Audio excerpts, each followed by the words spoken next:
Sir fees கேரியரை திருட்டா என்ன sir பண்ண முடியும்? சிசிடிவி இருக்கிறதுனால நாங்கள் கண்டுபிடிச்சோம், இல்லாத இடத்துல மக்கள் பாருங்க. நீங்க சுதந்திர இந்தியாவில் இது வரைக்கும் ஃபீஸ் கேரியர் திருநது கேட்டிருக்கீங்களா? முன்னாடி யாராவது? காமராஜர் ஆட்சி நடந்திருக்கு, 10 வருஷம் ஆட்சி, எடப்பாடி ஆட்சி, ஜெயலலிதா ஆட்சி, எம்ஜிஆர் ஆட்சி, கலைஞர் ஆட்சி, ஸ்டாலின் ஆட்சி, எங்கேயாவது கேட்டிருக்கீங்களா?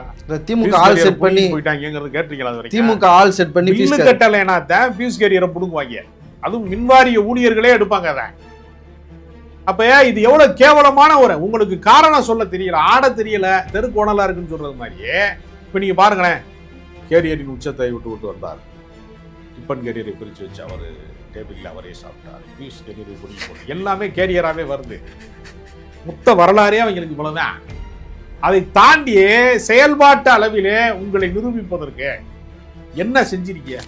ஸ்கூல் பசங்கள்லாம் சொன்னாங்கல்ல, டீச்சர் என் குச்சியை திருடிட்டான், என் பென்சிலை உடைச்சிட்டான், அப்படி அது மாதிரி ஏதாவது ஒரு காரணத்தை சொல்லி கொண்டு காலத்தை கடத்தலாம்னு நினைக்கிறாங்க.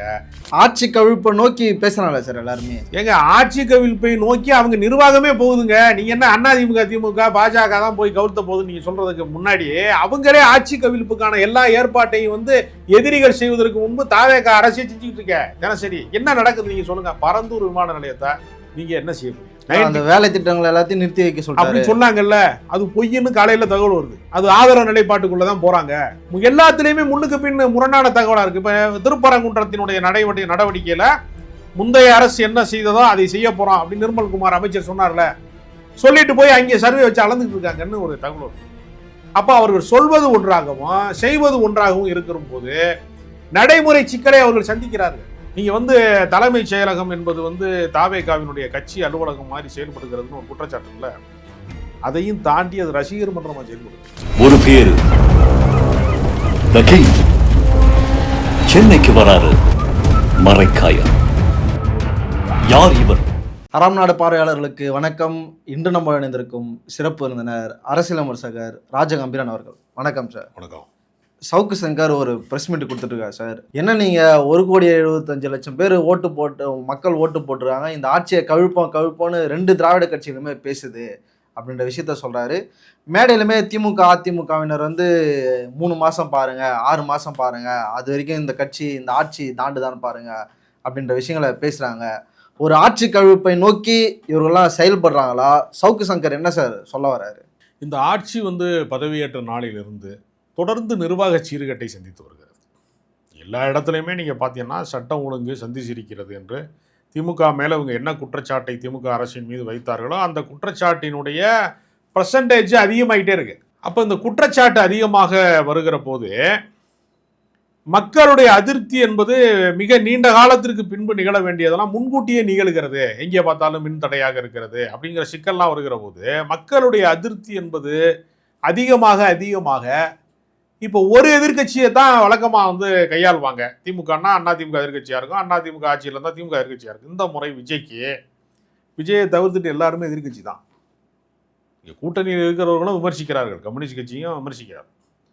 அதிமுக தான் அதிகமான சேதாரத்தை சந்தித்திருக்கிறது. திமுகவுக்காவது ஒரு எதிர்கட்சி வரிசை இருக்கிறது. அதிமுகவில் திடீர்னு எம்எல்ஏ கூட்டு போகிறாங்க, அமைச்சராக்க போகிறாங்கன்னு சொல்கிறாங்க, 25 பேர் ஆதரவு தெரிவிக்கிறாங்க, மறுபடியும் போய் அவங்களெல்லாம் வேணான்னு சொல்கிறாங்க, மறுபடியும் போய் எடப்பாடி தலைமையில் இணைகிறாங்க, லீமாரோஸ் ஒரு சாம்ராஜ்யத்தை நடத்த பார்க்கிறார்கள், பல குற்றச்சாட்டு இருக்கிறது. ஆனால் அதிமுகவும் திமுகவும் இணைந்து ஆட்சியை கைப்பற்றக்கூடிய சூழல் வந்ததில்ல சார். அதுங்க, அதிமுக பலவீனப்பட்டு விட்டது. இனிமேல் அதிகாரத்துக்கு வராது என்றால், ஏற்கனவே அதிகாரத்தில் இருந்த கட்சியாக இருந்த காங்கிரஸ் திமுகவோட கூட்டணி போச்சா இல்லையா? அப்புறம் ஏன் அதிகாரத்துக்கு இனி வர முடியாது என்று அதிமுக தெரிந்ததற்கு பின்பு ஏன் ஒரு தாய் கட்சி தான் எங்களுக்கு, அதுவும் திராவிட இயக்கம் தான், நாங்கள் ஏன் அவர்களை ஆதரிக்க கூடாது? நீங்க தாவேகாவையே ஆதரிக்கலாம், தங்களை அழிப்பவர்களே ஆதரிக்கலாம், பாஜக மாதிரி தங்களை முழுமையாக அழிப்பதற்காக வேலை செய்யக்கூடியவர்களே ஆதரிக்கலாம், திமுக மட்டும் ஏன் நாங்கள் ஆதரிக்க கூடாது என்கிற இடத்தை நோக்கி இது அதிர்ச்சிகரமான விஷயமாக முதலில் பேசப்பட்டதை இதை நார்மலைஸ் பண்றாங்க, இப்ப இயல்பாக மாற்றுகிறார்கள்.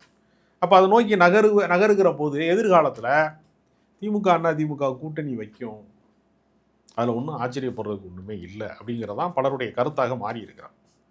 இப்போ இந்த ஆட்சி அப்படியே தொடரும் பட்சத்தில் இந்த கவர்ச்சி அலை, இந்த ஜென்சி தலைமுறை 2K கிட்ஸ் இவங்களுடைய இந்த மனப்போக்குக்கு இந்த ஆட்சி தொடரும்னா தமிழ்நாடு நிர்வாக ரீதியாக பல மடங்கு பின்னாடி போயிடும். ஏன்னா இப்போ தொழில்துறை சார்ந்தவர்கள், தொழில் முதலீட்டாளர்கள் 30,000 கோடிக்கான முதலீடுகள்லாம் வேறு மாநிலங்களுக்கு திசை மாறி போகிறது, ஆந்திராவுக்கு போகுதுலாம் குற்றச்சாட்டு வருது. அப்போ ஏற்கனவே நம்ம வளர்ச்சி விகிதத்தில் என்னவா இருக்கிறோம், ஜிடிபி என்னவா இருக்கிறோம், அதெல்லாம் பின்னோக்கி போகிற போது அதை தடுப்பதற்கு என்ன வழி இருக்குன்னு கேட்டால் ஒரே ஒரு வழி தான் இருக்கு. திமுக அதிமுக கூட்டணி காண்பது ஒன்று தான் வழி என்பதை நோக்கி போய் கொண்டிருக்கிறது. அதனால இந்த ஆட்சியும் பார்த்தீங்கன்னா நிர்வாக சீர்கேடாக இருக்கிற போது இப்போ இவர் என்ன சவுக்கு சங்கர் மாதிரி ஆளுங்க வந்து தாவேக ஆட்சி இப்போ தான் வந்திருக்கு, அவர் வந்து தன்னை வந்து ஒரு அணிலை போல கருதி கொண்டு அவர் சொல்ல பார்க்குறாரு. ஏன்னா அவர் அதிமுக ஆதரவு நிலைப்பாட்டில் இருந்து எடப்பாடிக்கு ஓட்டு கேட்டார், எல்லாமே நமக்கு தெரியும். இப்போ அவர் நிலைப்பாட்டை என்ன மாத்துறாருன்னா அதிமுகவில் இருந்து அவருக்கு வந்து பேமெண்ட் கட்டாயிருச்சான்னு நமக்கு தெரியலை. இப்போ முழுக்க ஒரு தாவேகா மேலே என்ன இது இருக்குது, தப்பு இருக்குது அப்படிங்கிற மாதிரி போகிறாரு. ஆனால் மக்களுடைய குரலாக இது இருக்கிறதா? மக்கள் வந்து தாவேகாவினுடைய ஆட்சியை அவங்களுடைய ஆதரவாளர்களை விடுங்க, ஒரு உணர்ச்சி வேகத்தில் வாக்களித்தவர்களையும் விடுங்க. ஆட்சி என்பது எல்லாருக்குமானது. ஆட்சி கவிழ்ப்பை நோக்கி பேசுறாங்களா சார் எல்லாருமே? ஏங்க ஆட்சி கவிழ்ப்பை நோக்கி அவங்க நிர்வாகமே போகுதுங்க. நீங்க என்ன அதிமுக திமுக பாஜக தான் போய் கவிழ்த்த போகுதுன்னு நீங்க சொல்றதுக்கு முன்னாடியே அவங்களே ஆட்சி கவிழ்ப்புக்கான எல்லா ஏற்பாட்டையும் வந்து எதிரிகள் செய்வதற்கு முன்பு தாவேக அரசியல் செஞ்சுக்கிட்டு இருக்க. தினசரி என்ன நடக்குது நீங்க சொல்லுங்க. பரந்தூர் விமான நிலையத்தை நீங்க என்ன செய்ய போறீங்க? அந்த வேலை திட்டங்கள் எல்லாத்தையும் நிறுத்தி வைக்க சொல்றாரு அப்படி சொன்னாங்கல்ல, அது பொய்ன்னு காலையில தகவல் வருது. அது ஆதரவு நிலைப்பாட்டுக்குள்ளதான் போறாங்க. எல்லாத்துலேயுமே முன்னுக்கு பின் முரணான தகவலாக இருக்குது. இப்போ திருப்பரங்குன்றத்தினுடைய நடவடிக்கையில் முந்தைய அரசு என்ன செய்ததோ அதை செய்ய போகிறோம் அப்படின்னு நிர்மல்குமார் அமைச்சர் சொன்னார்ல, சொல்லிட்டு போய் அங்கே சர்வே வச்சு அளந்துட்டு இருக்காங்கன்னு ஒரு தகவல் வருது. அப்போ அவர்கள் சொல்வது ஒன்றாகவும் செய்வது ஒன்றாகவும் இருக்கிற போது நடைமுறை சிக்கலை அவர்கள் சந்திக்கிறார்கள். நீங்கள் வந்து தலைமைச் செயலகம் என்பது வந்து தாவேகாவினுடைய கட்சி அலுவலகம் மாதிரி செயல்படுகிறதுன்னு ஒரு குற்றச்சாட்டு இருக்குல்ல, அதையும் தாண்டி அது ரசிகர் மன்றமாக செயல்படுது. அவர் பேட்டரி காரில் ஒரு ரவுண்டு சுற்றிட்டு வர்றாரு அப்படின்னா கும்பல் கூடிச்சுங்கிறாங்க. அப்போ நீ யோசிச்சு பாருங்கள், தலைமைச் செயலகங்கிறது பல பேருடைய கோரிக்கைகளை நிறைவேற்றுகிற இடம், குறைகளை வந்து மனு கொடுத்தோம்னா தீர்க்கிற இடம், முதலமைச்சருடைய இதில் வந்து நம்ம சொன்னோம்னா தீருங்கிறது கடந்த கால விஷயங்கள்லாம் விட்டுட்டு நிர்வாக ரீதியான நடவடிக்கை எடுப்பார்கள் என்பதை விட்டுவிட்டு அது வேடிக்கை வினோதங்களுக்கான இடமாக மாற்றப்படுகிறதா? என்டர்டெயின்மெண்ட்ல இருந்து ஒரு முதலமைச்சரை நீங்கள் தேர்வு செஞ்சீங்கன்னா எல்லா பிரச்சனைக்கும் என்டர்டெயின்மெண்ட் தீர்வா இருக்குமா? பர்வேஸ் வந்து அமைச்சர் பர்வேஸ் வந்து ஒரு மருத்துவமனைக்கு போறாரு, அங்க என்ன பிரச்சனை, பாத்ரூம் எப்படி இருக்கு, நிர்வாகம் எப்படி போயிட்டு இருக்கு, அதை பார்க்காம ஏன் விஜய் போட்டோ இங்க இல்லை அப்படின்னு கேட்கிறாரு சார். அதாங்க அவங்களுக்கு காட்சி பொருளாக அவரை காட்டி கொண்டு தான் அவர்கள் வந்து ஓட்டு அரசியல் செஞ்சுருக்கிறாங்க. அதனால் வழக்கமாக என்ன செய்வாங்க, அறநிலையத்துறை மாதிரியான துறைகளில் ஆயிரக்கணக்கான கோடிகள் முறைகேடுகளோ நில அபகரிப்புகளோ வேறு சில சொத்து பிரச்சனைகளோ அப்படிலாம் நிறைய விஷயம் இருக்குது. அதை நோக்கி பயணிக்காமல் முறுக்கு பாக்கெட் எங்கன்னு கேட்டது மாதிரி தான் இவர் வந்து முதலமைச்சர் ஃபோட்டோ எங்கன்னு கேட்குறாரு.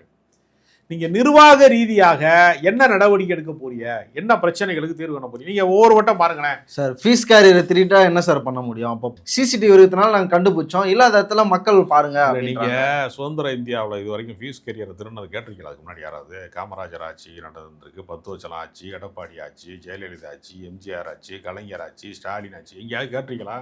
திமுக ஆள் செட் பண்ணி போயிட்டாங்கிறது கேட்டிருக்கீங்களா? அது வரைக்கும் திமுக ஆள் செட் பண்ணி ஃபீஸ் கட்டலைன்னா தான் ஃபீஸ் கேரியரை பிடுங்குவாங்க. அதுவும் மின்வாரிய ஊழியர்களே எடுப்பாங்க அதை. அப்ப இது எவ்வளவு கேவலமான ஒரு, உங்களுக்கு காரணம் சொல்ல தெரியல, ஆட தெரியல, தெருக்கோணலா இருக்குன்னு சொல்றது மாதிரியே. இப்ப நீங்க பாருங்களேன், கேரியரின் உச்சத்தை விட்டு வந்தார், டிஃபன் கேரியரை பிரித்து வச்சு அவர் டேபிளில் அவரே சாப்பிட்டார், பீஸ் கேரியரை பிடிக்க போட்டு எல்லாமே கேரியராகவே வருது. மொத்த வரலாறே அவங்களுக்கு இவ்வளவுதான். அதை தாண்டி செயல்பாட்டு அளவிலே உங்களை நிரூபிப்பதற்கு என்ன செஞ்சிருக்கீங்க? ஒவ்வொரு துறை சார்ந்து நான் கேட்குறேன், என்ன நடவடிக்கை எடுத்திருக்கீங்க சார்? மார்வேடத்தில் போய் பார்த்துட்டு இருக்காரு சார், தகவல்லாம் எடுத்துட்டு இருக்காரு, இதுக்கப்புறம் பண்ணுவார்ல சார்?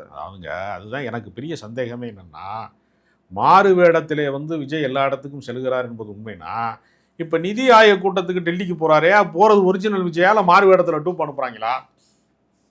செக்ரட்டரியேட்டுக்கு போறவர் ஒரிஜினலா டூப்பா? ஏன் மாறு வேடத்தில் எப்படி போக முடியும் நீங்க சொல்லுங்க? எங்கே அவர் போகிறாருனாலும் அவருக்கு பாதுகாப்பு கொடுக்குறவங்க முன்கூட்டி வருவாங்களா இல்லையா? இப்போ நீங்கள் உங்களுக்கு தெரியாத விஷயம் இல்லை. இப்போ டெப்டி சிஎம்மாக இருக்கும்போது ஒரு நிகழ்ச்சிக்கு போகிறாரு, அவர் வரப்போறாருன்னா அரை நாளைக்கு முன்னாடியே போலீஸ் அலர்ட் பண்ணுறாங்கல்ல ஒரு ப்ரோக்ராம்லையே. அப்போ டெப்டி சிஎம்கே அப்படின்னா இவர் சிஎம்மாக இருக்காரு, அப்படி செய்வாங்களா? அப்படியே போக்குவரத்து ஒழுங்கு செய்வதில் இருந்து அவர் வந்துட்டு போகிற வரைக்கும் காவல்துறை இப்போ நீங்கள் சாதாரணமாக தினசரி போகிற தெருவில் திடீர்னு போலீஸ் குவிக்கப்பட்டுச்சுன்னு வச்சுங்க, அப்போ ஏதோ முக்கியமான மினிஸ்டர் வர்றாரு, அதெல்லாம் அந்த புரோட்டோகால் இல்லாமல் செய்ய முடியாது. அதனால் இது முதல்வன் படத்தில் வர்ற காட்சி மாதிரியே மாறு வேடத்தில் போகிறாரு, இது மன்னராட்சியம் நடக்குது மாறு வேடத்தில் போகிறதுக்கு, அப்படி நடைமுறைப்படுத்தவே முடியாது.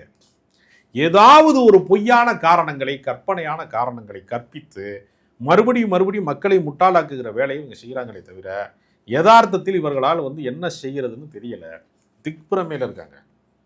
இங்கே தேனை தேடி தேடி அலைகிறது வண்டு, அதை தூக்கி தேன் கூடத்தில் போட்டால் தத்தளிக்கிறதுமாங்க. அது மாதிரி அவங்களுக்கு அதிகாரத்துக்கு பழக்கப்படாதவர் திடீர்னு அதிகார பதவியை அவர்களை உட்கார வைத்தா அலங்கார பொம்மைகளாக இருக்கிறார்களே தவிர ஆக்டிவ் பார்ட்டிஸ்குள்ள அவர்களால் நிர்வாக ரீதியாக செயல்பட முடியல. அந்த தோல்விகளை மறைப்பதற்கு, அந்த தவறுகளை மறைப்பதற்கு இது மாதிரி ஏதாவது கவனத்தை திசை திருப்புகிற வேலையை செய்கிறது. திடீர்னு ஒரு நாள் என்ன சொல்கிறாரு, மின்சாரத்துறை அமைச்சர் டிரான்ஸ்ஃபார்ம் பழசாயிடுச்சுங்கிறாரு. அப்புறம் மின்வாரிய ஊழியர்கள் 70,000 பேருக்கு போஸ்டிங் போடலைங்கிறார். போடலைன்னா நீங்கள் போடுங்க, கடந்த ஆட்சி சரியில்லை தானே உங்களுக்கு வாய்ப்பு கொடுத்துருக்காங்க மக்களே, 70,000 பேருக்கு நீங்கள் போஸ்டிங் போடுங்க. போடலான்னு பார்த்தா ஆர்டிஸ்ட்க்கு திருன்னு போயிடறாங்க சார். இதெல்லாம் ஒரு காரணமாங்க. ஏதாவது ஒரு நியாய தர்மம் ஏதாவது ஒன்று இருக்காதுல்ல.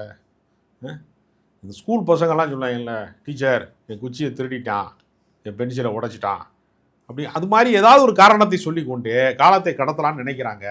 யதார்த்தத்தில் மின்வெட்டு அடிக்கடி நடக்குது, ரொம்ப சிக்கலாக இருக்குது எங்களுக்கு, தொழில் சார்ந்த விஷயங்கள் எல்லாம் எனக்கு என்ன செய்யறதுன்னு தெரியலை.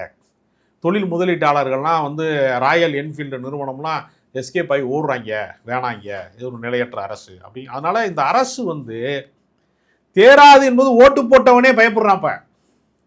நிர்வாக ரீதியாக அவர்கள் தங்களை நிரூபிக்கணும், அவர்களுக்கு கட்சி நடத்தவும் தெரியலை, ஆட்சி நடத்தவும் தெரியலைங்கிற விமர்சனத்தை நோக்கி இந்த இது போச்சுன்னா ஆட்சி கவிழ்ப்பு என்பது இயல்பான ஒன்றாக மாறிவிடும். அது நிகழாமல் இருப்பதற்கு அவர்கள் தான் முயற்சி செய்யணும்.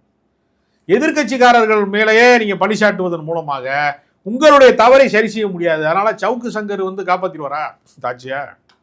ஒரு விமர்சனம் செஞ்சுட்டாங்க, அவருக்கு கதை சொல்கிற மாதிரி சொல்லுவார், எல்லோரும் கேட்பாங்க, அவ்வளோதான். அது ஒரு என்டர்டெயின்மெண்ட் ஏரியாக்குள்ளே தான் வரும். பொலிட்டிக்கலாக அவர் தாக்கத்தை உருவாக்க முடியும். அவர் எடப்பாடி ஆதரிச்சார், எடப்பாடி கட்சி வேலை வந்துருச்சா? அதெல்லாம் என்றைக்குமே வராது. இல்லை, இப்போ தொடர் கைதுகள் வரிசையாக போயிட்டுருக்கு சார். திருச்சி சூர்யாவை அரெஸ்ட் பண்ணாங்க, மாரிதாஸை அரெஸ்ட் பண்ணி இப்போது ஜாமீனில் வெளியே வந்திருக்கிறாரு. நம்ம பேசிகிட்டு இருக்க இந்த நேரத்தில் முக்தாரை அரெஸ்ட் பண்ணியிருக்கிறாங்க. அரசியல் கேபிள் டிவியில் பல சேனல்கள் ஒளிபரப்பாக மாட்டேங்குது, தமிழக வெற்றி கழகத்தை விமர்சனம் பண்ணால். இந்த விஷயம்லாம் எப்படி சார் பார்க்குறீங்க? இது மாதிரி நடவடிக்கையின் மூலமாக விமர்சிப்பவர்களை கைது செய்வதன் மூலமாக அவங்க அதோட நிப்பாட்டிடுவாங்க அப்படின்னா அடுத்தடுத்த ஆட்கள் வந்துக்கிட்டே தான் இருப்பாங்க. இப்போ நீங்கள் பொடா மாதிரி ஒரு சட்டத்தில் எல்லாரையும் ஒரே நேரத்தில் ஜெயலலிதா அரெஸ்ட் பண்ணாங்க. அரெஸ்ட் பண்ணது மூலமாக என்ன நடந்துச்சு? இன்னும் வீரியமாக செயல்பட்டாங்களா? அவ்வளோதான். நீங்கள் அதுக்கு முன்னாடி வரைக்கும் பார்த்தீங்கன்னா சுப வீரபாண்டியன் பேராசிரியர்லாம் அரங்க கூட்டத்தில் 50 பேருக்கு முன்னாடி பேசிக்கிட்டு இருந்தார். பொடாவில் தூக்கி அவர் அரெஸ்ட் பண்ணோன்னே அவர் ஒரு புரட்சியாளராக மாறி அவருடைய இயக்கத்தையெல்லாம் அவர் வளர்க்குறதுக்கு பெரிய வாய்ப்பை தந்தது யார்? பொடா சட்டம் தான். அப்போ நீங்கள் எப்போவுமே என்ன செய்யணும்னா, நார்மலாக இருக்கிற ஒரு ஆளை நீங்கள் அரெஸ்ட் பண்ணீங்கன்னா அவர் ஹீரோவாக. அது திருமுருகன் காந்தியிலேருந்து பல உதாரணங்கள் நமக்கு உண்டு. சில தனிநபர்களை கைது செய்வதன் மூலமாக ஒரு கருத்தை இல்லாமல் ஆக்க முடியாது. அரங்கத்திற்கு பழைய தலைவர் நிற்க ரொம்ப நன்றி சார்.